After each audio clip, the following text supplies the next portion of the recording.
You're listening to Radio Mayapur with the best devotional, meditation, kirtan music, and inspirational podcast. This is Radio Mayapur.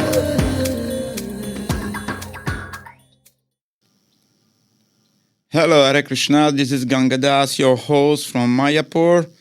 And today is a beautiful sunshiny day. Last night was cool because there was a storm and rain. So in the night we could have a good sleep.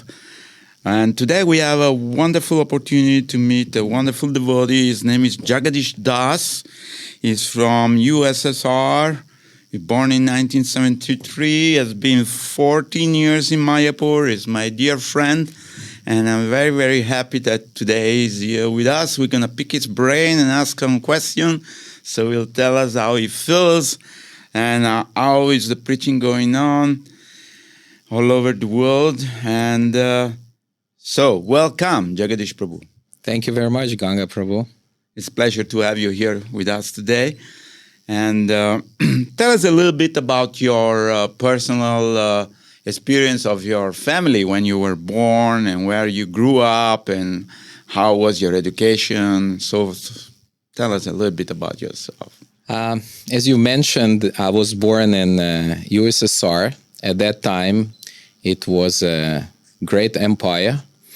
But as you all know, it fell apart in the 90s. So before that, I was born in Kiev, Ukraine. Okay. And my family stayed there till 86 when Chernobyl exploded. Oh, my goodness. So after that, they first of all sent me somewhere else in Russia. It's on the coast of the Baltic Sea. And then they came along. So the radiation didn't really hit me seriously, but I had some difficulties, nothing major. And then from 86 till 90, I was living in Russia. Wow. From there, I came to Israel because my father is a Jew. Okay. So there in Israel, I stayed for 19 years. I went to the army.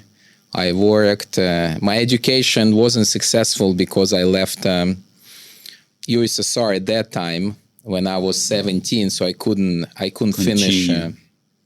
I couldn't finish high school. And then after, it was really difficult. You know, the whole thing happened, and life was hectic as an immigrant. So basically, I don't have academic education completed. That's okay. No Still problem. surviving. Yeah. But what about the language? Because you were born in USSR and you speak a different language from when you went to Israel or not? Yeah, definitely. Well, so you at 17 learn another language? Yeah. Wow. What happened is in USSR, Russian was very dominant. Right. And even other states, everybody spoke Russian. Right. But then some people spoke native language, like say, in Asia they have many languages, and Ukrainian language is really beautiful. Wow. So I understand, and I speak a little bit Ukrainian. It's close to Russian, but it's very sweet language. Nice. I really love it. And then at 17, I had to learn Hebrew, which is a completely different language. And it reads script. The script, and it reads opposite. Yeah. So it was a challenge, but you did it. Yeah, I did it. Amazing, Jagadish. Tell us how you came in contact with the devotees. What was that opening door, or the flash, which changed your life? Maybe were you interested in spiritual life at all at the time, or were you questioning what's going on? Where are we going? What is the future? Well, honestly speaking, being in USSR, we were trained by communist government, and religion There's no God. Yeah, there's no God. Okay. There's Lenin, there's Stalin. Those are the gods of the nation. Right. So when I came to Israel, I saw these people are really religious, and I have to admit, first of all, I was really scared. Hasid Jews, and it's a complete different culture. I've never seen it like that. Right. And the Saturday, the whole city shuts down, no transportation, no shops. It's very serious there. So I started to become interested. What is this? And I was working for one guy who was a religious Jew from Germany. But his family was from Germany, but he was already Israeli. And he was very kind to me, and he taught me some basic principle, Jewish dharma, as you can say. Right. And he was really sweet. So I started to go to synagogue and praying and this and that. But with me, it didn't happen because my mom isn't a Jew. But in Judaism, you inherit your nationality from mother's side. So I wasn't accepted as such. So it didn't work, but I got the seed of what is religion and how it is better to be a religious person than an atheist. So I appreciated that. That was a very interesting stage in my life. Nice. And I'm grateful for that. Wonderful. Definitely. So, at which point in your life you met the devotee, or you came in contact with book, or you saw Ratha Yatra? I don't know. Who is the person who connect you with Krishna? Who is the first guru, we say, no? Yeah. In Israel, although in the 90s it was still very, very religious-oriented society, which it isn't now. Oh, it's changed, yeah? It changed a lot. Okay. Now it's basically secular. Mm-hmm. So people don't follow tradition and this and that. So there was a small group of devotees. One of them was Srila Prabhupada disciple. Okay. And he had like a small following, maybe 7, 8, no more than 10 people. And in the center of Tel Aviv, they had an apartment, and regularly they did Harinam right in the middle of Tel Aviv. It wasn't a shopping center as such then, but it was where people would walk and cafe, and it's like an enjoying center area. Of the city, like a place to meet people and. Exactly. It's like a downtown. Downtown, yes. And near to the beach, Mediterranean. Oh, nice. So they performed every Saturday. They did Harinam. And I was like, wow, these people are so different, from everybody else. Yeah. And so happy. So I liked the chanting, and I was attracted, but I didn't know, Who are these people? Yeah, exactly. I didn't know who are they. They distributed books in Hebrew. And they were looking a bit, strange. Different. And I had a long hair. But I enjoyed the music. I really liked the mantra. Nice. But to become close with them, I didn't feel like it was like scary. Not really scary. It was a little weird. Unusual. So I just enjoy it because I was spending time in the same area. I was listening every Saturday. I was listening to Harinam like an hour and a half, and then they would pack and go somewhere. But I never went with them. I was just like happy on my own. So then, and then what happened in '94? I visited my friend in Russia. I flew back to Russia and visited some friends. And he told me about these Hare Krishna people. And I was like, really? Who are they? and then we went in St. Petersburg. We went to a program which was happening in it wasn't a restaurant, it was like a cafe. Cafe. Yeah. Yes. More cafe than a restaurant, but they had a little hall there for programs. So we ate. And we were high on all kind of stuff. I mean, the experience was really, really good. And I bought few books. And what struck me, they had the famous picture of Lord Chaitanya when he's walking like that, graciously on the streets of Nadia. Yes. And I was looking at that picture, and it was so beautiful. And remember, I was like really intoxicated. Yes. So I was thinking, is that a woman or is that a man? And I saw there's no, It's open on top. Yeah, it's open on top. But then I was like fascinated by that picture. And I bought some books, Easy Journey to Other Planets and Science of Self-Realization. Wow. And then we ate lunch there, and then we had some time in between, and they invited us for the evening program. And then we came back to the evening program. I don't remember anything about the evening program because it went blank, But I got the experience. But you reconnected. These are the same people you saw in Israel or not? No, not really. I wasn't sure. I felt something, but I couldn't connect it on the intellectual level. So then, my friend preached me about vegetarianism, this and that. And I was thinking, it's a cool idea, but I wasn't like going to do that. It was just an idea. And then when I came back to Israel, beginning in 94, my future wife, at that time she wasn't my wife, we were just friends. Right. She met devotees in Tel Aviv, and they distributed her some books. And then we connected. Oh. And then we realized, those are the same people. So we came for the experience, and we became part of the family, like right away. She joined, and I joined, and we were young. I was like 20 years old. She was 17. So it was really, really sweet. We started to chant and come and help, and she immediately started doing book distribution. So 94, that's how it all began. Wonderful. So what make you travel to India, faraway land, and then you came here 14 years ago? I know you from the very beginning, I remember you. And what make you come to India?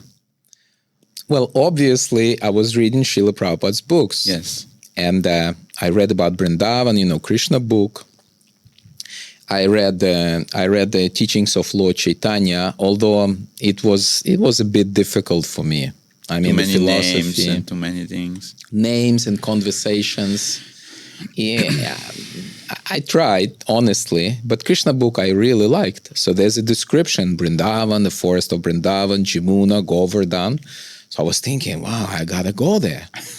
and I was working. For one guy doing AC.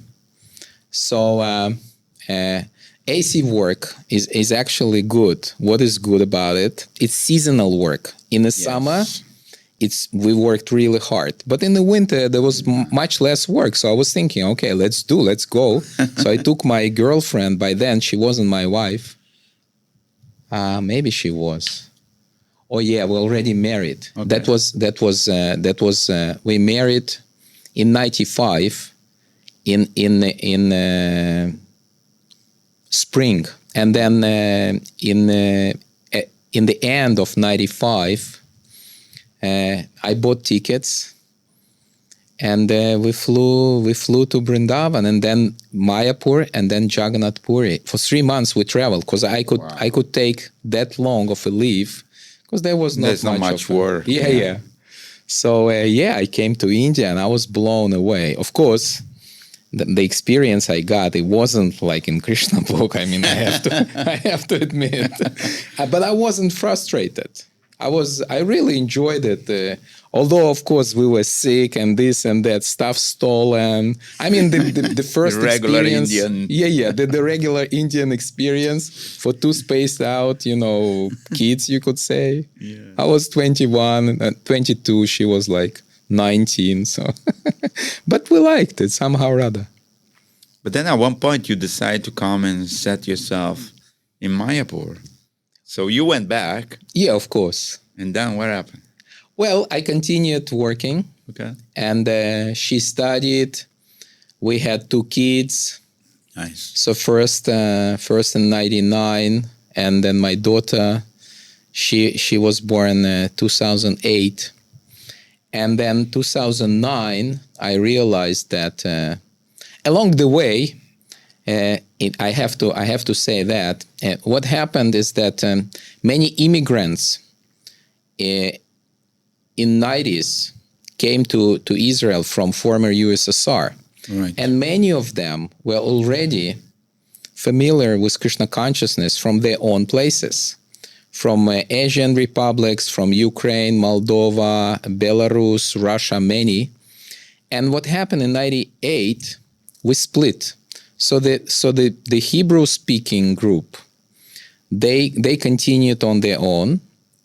And then Srila Kavichandra Swami, I got initiated in 96 by Kavichandra Maharaj. So he told me, okay, you develop Russian preaching. Nice. In that way, I inherited the Russian preaching program in Israel. And we met many nice devotees. So from 98, I became the leader of a Russian-speaking devotees in Israel, which is, it's a strange combination, but it is what it is. And then, as I mentioned, 2009, 11 years later, my son was 10 years old, and I realized, man, I mean, he was really going in the wrong direction. You know, he was demanding. He didn't behave himself, and the whole culture. I mean, for those who never visited Israel, it's an American culture in the Middle East. I mean, the secular part, and ultra-Orthodox on the other side. So it's very diverse. And my boy was like really getting bewildered, because inside we were practicing Krishna consciousness. We had deities, Gornitai, beautiful deities. And then outside in the school, in the kindergarten, he was like exposed to a different, complete different culture, different diet, different friends and values. Right. So by that time, my wife said, enough is enough. We're gonna try Mayapur. Wow. And this is how the decision was made. And of course, I was really scared as a head of the family, because it was my responsibility. Naturally. I was 36. My mom is a devotee. She's a disciple of Indijumna Swami. Nice. So I had mom, like an elderly person, 2 kids, and a wife. So you remember, I came to your place and this and that. And then we came, and I was thinking, okay, if we survive, if we like the place. See, the difficulty is that each member of the family had to really, work, be happy in Mayapur. Yeah. And even if one of them isn't, it's not gonna happen. Yeah, sure. So I didn't sell my house. I left everything there behind. I didn't burn any bridges, so to say. Correct. So we came and we liked it. And my boy went to Gurukul. Well, the girl was 1.5 years old, she was like enjoying life. And somehow or other, we're still here. So the decision was because of the kids, but actually everybody got the benefit of Mayapur. By the way, I just want to say our audience that on 4th of February, we did interview your son, Tamal Krishna Kripadas, and it was very sweet and nice. So people can go back and hear to that interview as well in our podcasting. So it's wonderful. And so now tell me a little bit about, you are traveling and preaching every year, and see you going, and you go to Israel, and you go to Russia, and you do, you still continue to be one of the soldiers of Lord Chaitanya and preaching Krishna consciousness to different groups. So tell us a little bit about that. Yeah, I would say very soldier. Because traveling, it really, takes a lot of your health. Sure. Still, I continue. I don't like traveling much. But because our base is in Mayapur, and believe it or not, we studied for 12 years. We studied Shastra in Mayapur. I know that. So all of Srila Prabhupada main books, works of the Acharyas, Rupa Goswami, Jiva Goswami, Sandarbhas, Bhaktivinoda Thakur, Sanatan Goswami Brihad Bhagavatamrita. I mean, we did the whole thing. So then it's a great exposure to study all this book in Mayapur. Yeah. It's wonderful. So slowly being loaded with the transcendental knowledge. I mean, obviously Israel always a part of me. And I remained to be a leader there, even after so many years. That's nice. And people like me because I come, and I speak a lot of, stories and philosophy, give classes, seminars. So we are well connected with Israel. In terms of Russia, it's not as much because Russia is very, very big and very diverse. But before COVID, I was going once a year to preach in Moscow. I had some group, they invited me, and it was mainly new people, but very, very high class, like educated, well-established people, new to Krishna consciousness.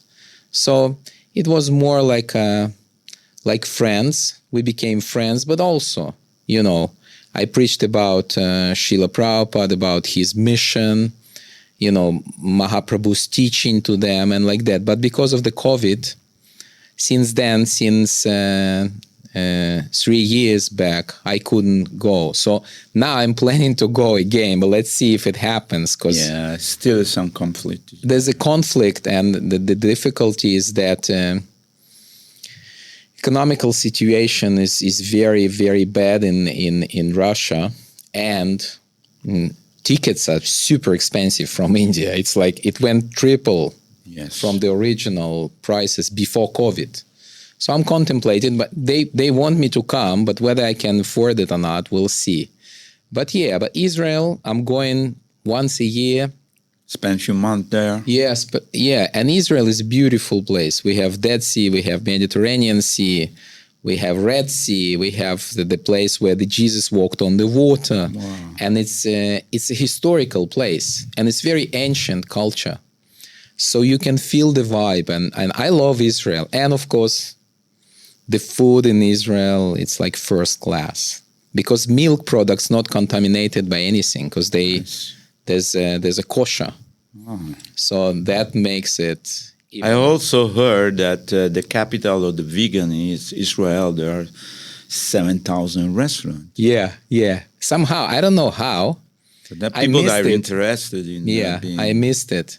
Yeah. But people, and not vegetarian, but vegan. And it's very popular. And they cook all kind of stuff. Fake meat. I mean, you can't even understand. I never go there. I don't like it.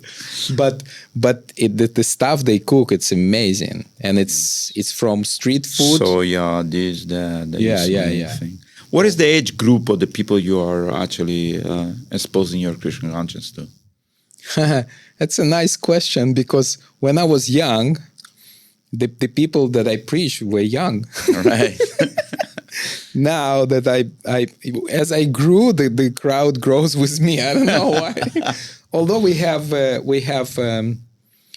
have some members of community very senior, like 70 plus, and some 20 plus, between 20 and 30. Okay. But the main group is between 40 and 60, say. Right. So that's the group. That's so the the age follows, I guess, the... well, I was wondering how you keep in touch with them when you're not there, or there is another person they can contact, how they progress in their spiritual life. Because you are preaching, inspiring them, but then you go after 3 months to come back to India. Oh yeah, it's like Srila Prabhupada did. We follow in the footsteps of Srila Prabhupada. There are 4 leaders. Israel is a relatively very small country. Yes. 5 hours you can cross from north to south, and 1 hour from east to west. So we have 4 leaders, and each of them, they are my friends, and I train them. So each of them, one is for the center of Israel, one is for the north, one is for the south, and one is, coordinating the whole kind of team. Nice. So yeah, devotees are there. They keep in touch with them. Yeah. They keep in touch with people. Of course, we don't have a temple there because to have a temple in Jerusalem or Tel Aviv, it would be like really provoking the just one more religion on top of whatever existing. Because it's very intense place. Yes. Loaded with a lot of conflict energy for like 4,000 years of history of conflicts. So we don't want to enter that. More. We don't want to enter that zone. So we keep it small, namhatas, bhakti vrikshas, and Israelis don't mind. They actually like us. We're allowed to do street harinam. Nice. And we do 3-4 times a week in different locations. Not Jerusalem. Jerusalem is like, you got to be careful there. And we do book distribution. We try to do one Ratha Yatra, but municipality first, they liked the idea, and they said they will help us, but at the last moment they canceled. So it wasn't successful, but we'll try again this year. We have a plan. So we preach book distribution. We're allowed to do. We're registered officially ISKCON in Israel, so there's no issues, and people like us. There's no more like hatred or bad vibes. Jagadish Prabhu, I want to ask a question. Whenever I see photograph of Israel, I see people with a machine gun at every corner of the street, and I felt, my God, I'll be scared to travel in this place where everybody is having a machine gun. I don't know what you feel about whether it's just what they're promoting, or is it really the people with a gun around all the time, everywhere? Well, it is real. Okay. Because even now, while we're speaking, there's a conflict between Palestine and Israel. Yes. Like really going on, missiles and stuff. But when you're in Israel, you don't feel that way. You feel completely relaxed. Okay. And even sirens, because they put the siren, then you have to run into the bomb shelter. Right. But at least I have to say, for Tel Aviv and Haifa, which is a main city up north there, the mood is enjoy.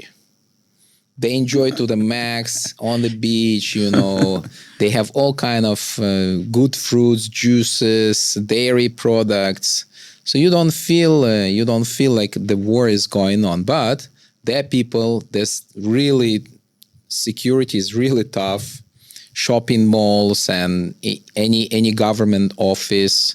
So it is there, but people just they transcend the fact that they can what? No, they realize that's the way it is in Israel. You have to accept it. They live with that. Yeah, and they live with that, exactly. Okay. So there's no tension as such. Okay, another question I want to ask you also is always, because many religious system or around the world, they do a lot of rituals. Like we see these people, they go and attach with their head on the... Now, what is the difference between Christian consciousness, very deep understanding of why we do certain things, and could become ritualistic also in India? There are people, they open their shop and they do a puja and stuff like that. Ritualistic is one thing, but how far people are deeply connecting their heart and believing and understanding what they're doing for pleasing God, for example, whatever religion they are, because God is one, right? Well, Judaism, obviously, among Abrahamic religions, is the oldest one. And we know that, Christianity came from that. Right. I mean, believe it or not, but Jesus was a Jew. Yes. He was a Jewish rabbi, actually. Of course. History say that. Yeah, many people don't know. Yeah. So, and Islam also came from that side. So, in terms of ritual and how deep people are, I can't say from person to person. It's very individual. In general, very shallow. Very shallow. Very shallow. They follow some ritual. They pick and choose. Whatever they want. Exactly. So they can, on Saturday, they can go to synagogue and pray all day, or there's one day, I don't know how to call it in English, but you have to fast, and it's like an austerity. Yeah, you have to fast and intensely pray to God for all the offenses you commit during the year, but then next year you go and commit offenses again and sins again. So there's a name for that, but it's called, in Hebrew, it's called Yom Kippur. Means, anyway, whatever. Yeah. So in general, it's very shallow, but of course they have their saints, people who really, there's a mystical direction of Judaism called Kabbalah. Kabbalah, yes. And they really go deep. What experience do they have? I can't say. They go sometimes in mystical trance. What is their concept of God? It's very, I don't know how to say it, vague or like, it doesn't have... Vague. Yeah, vague. Means impersonal. Completely impersonal. There is no personal form of God. Completely impersonal. God is in the sky. He's in the sky. You can't talk to him. You can't even address him. And the holy name is so holy that you should not chant. Yeah, they actually replace the original name with some other name. Yeah, Isaiah, what's the name? Or the name? Yeah, the name of God. The name of God is Jehovah. Oh, Jehovah, yes. But you can't say it, being Jewish. Wow. Only in special occasions or like that. So it's because it's so holy that we should not approach it. Yeah.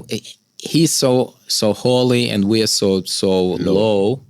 So it's edifying. They really put him like really far away. So even Jesus, 2,000 years ago, he was fighting the Pharisee and the other group. I don't know how to say it in English, but whatever it is.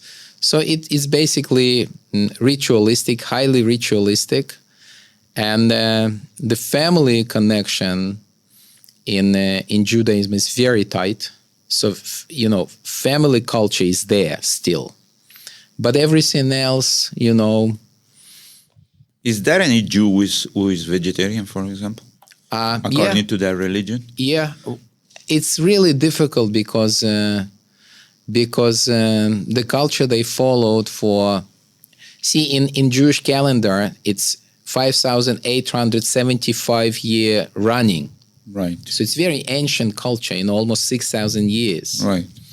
So if we look from the Veda point of view, it's pre-Kali Yuga culture. Correct. Right? Yes. So what happened, that meat ritual came in and became very strong much later. But every Jew, at least once a week, has to take some flesh. Of course, they don't eat many things like pigs and ducks and this and that and certain fishes, but they do eat cow, and that's the worst. But for them, it is their religion, and they follow the ritual and they cook it and this and that. But they basically let's say if you wanna go up to the into the religious chain on top, you can be vegetarian. On your own level, nobody minds. Yes. But if you want to be famous rabbi or this or that, you can't. Interesting thing about Judaism is that it has no idea, no concept of renunciation. Man being alone. He always should be with the wife, and kids and family members. So it's very family kind of tradition. They don't. If you want to be a rabbi, you had to have a wife. You can't become a rabbi without a wife. Could be positive. Yeah. I'm just saying. Yeah, because we see so many priests and so many people, they fall down from the platform of renunciation. Or in every religion we see this, but anyhow, could be amazing. So at the same time, now that you are living in Mayapur for a long time, and you have seen Mayapur growing up, so how do you think, what is the future vision, according to you, of Mayapur Dham? Because we see that the new temple has come, millions of people coming, and there's so many things happening and so many opportunities to do service. And Yeah, I mean, I have no doubts, and I don't have my own opinion. It's an opinion of Bhaktivinoda Thakur and Srila Prabhupada. Absolutely. Mayapur will be definitely developing, with us or without us. So better Sure. we take part in it. Absolutely. So our humble service in Sridham Mayapur, as I've mentioned, we studied for so many years. And then our senior gurus and well-wishers, they told us, why don't you, because there are so many Russian-speaking devotees in Mayapur and they need education. Yes. So 5 years back, we opened a school here in Mayapur. Just for Russian. Exactly, just for Russian, because we studied in English. 1 minute, tell us how many Russian people live in Mayapur today. Right now, Yes. I think between 200 and 300 devotees. That's quite a bit. Yeah, before COVID, we had a 600 devotees community. Wow. But COVID made the whole thing really messy. Change. Yes. So, but now Still a lot of devotees. they're coming back. Many from Ukraine, many from Russia. They escaped the conflict, and they take shelter of Mayapur. Nice. So all those people, adults. We don't teach kids. Yes. So we have a school, adult education, and we teach, like Srila Prabhupada mentioned, yes, Shastra degrees. First year, second year. This year we completed 5th year of education. We started studying Srimad Bhagavatam. So you do Bhakti Shastri course? Bhakti Shastri, Bhakti Vaibhava, Bhakti Vedanta, Bhakti Sarvabhauma. We completed the whole thing personally, and now we're teaching to others. So you are one of the teacher. You are one of the professor of this. Yeah. That's So we take the nice. materials Yes.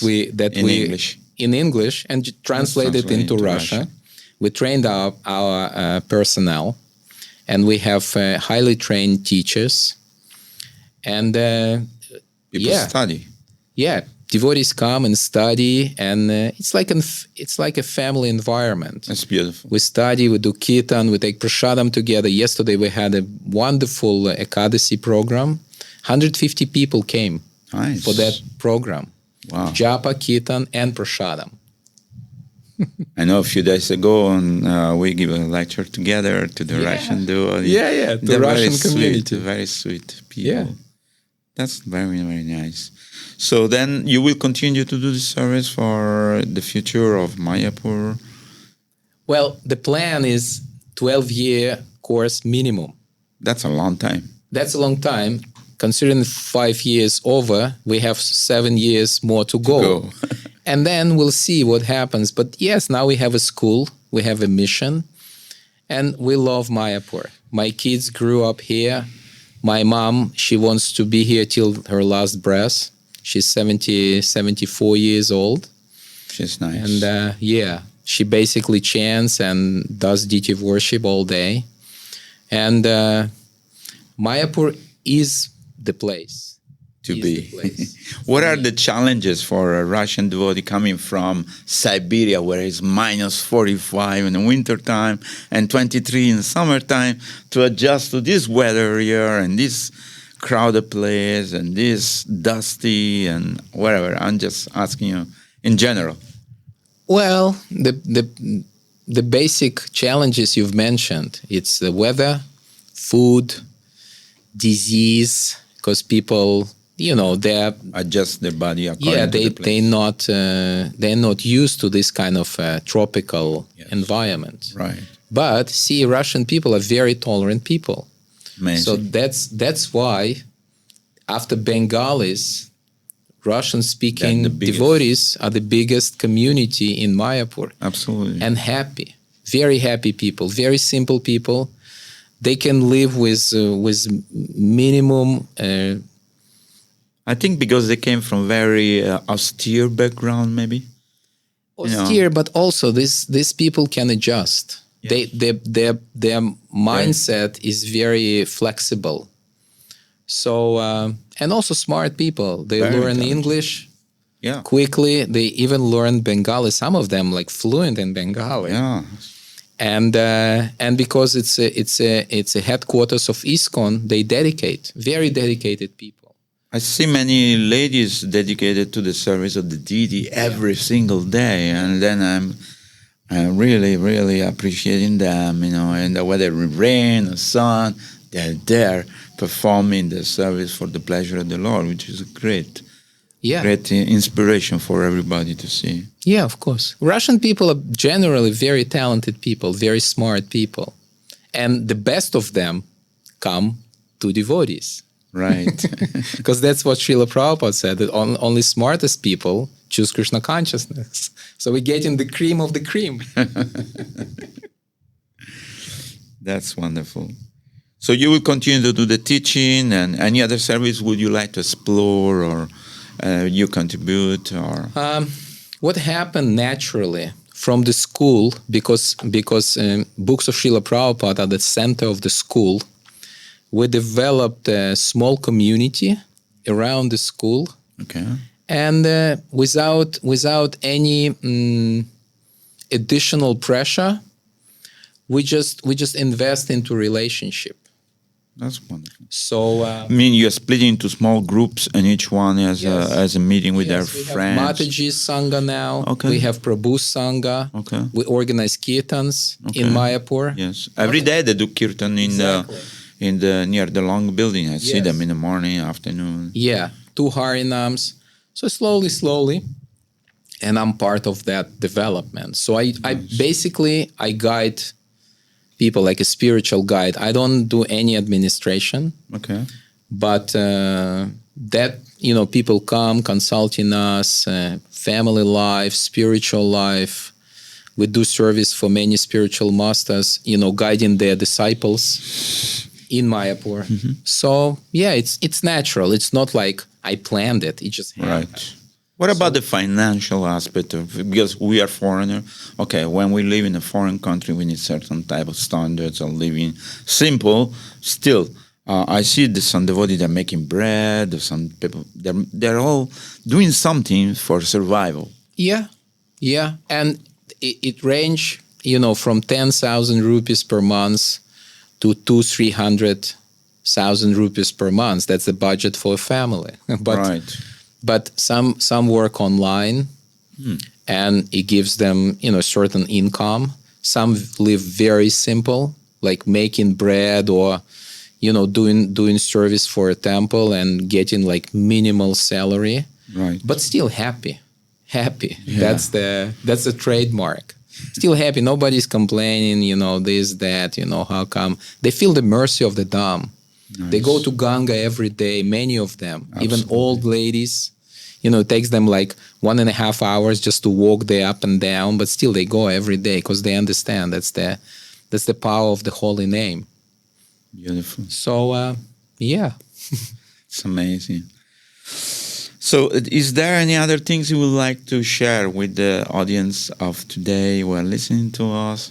Yeah, I'm very grateful to be in Mayapur. And according to my opinion, I've traveled the world. Yes. According to my opinion, is the best place. And of course, Gauranga Mahaprabhu invites everybody.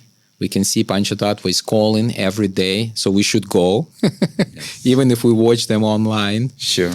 And my personal goal is to stay in Mayapur till the end. Wonderful. It was very nice to meet you today and share your realization with our audience. Thank you so much, Jagadish. Thank you, Ganga. We hope that you can invite more and more people to come to Mayapur. And I'm sure when they come, we can guide them to you, and you will inspire them to help them to stay here in Mayapur in our holy Dham. Thank you. Thank you so much. Hare Krishna. Hare Krishna. You're listening to Radio Mayapur with the best devotional, meditation, kirtan music, and inspirational podcast. This is Radio Mayapur.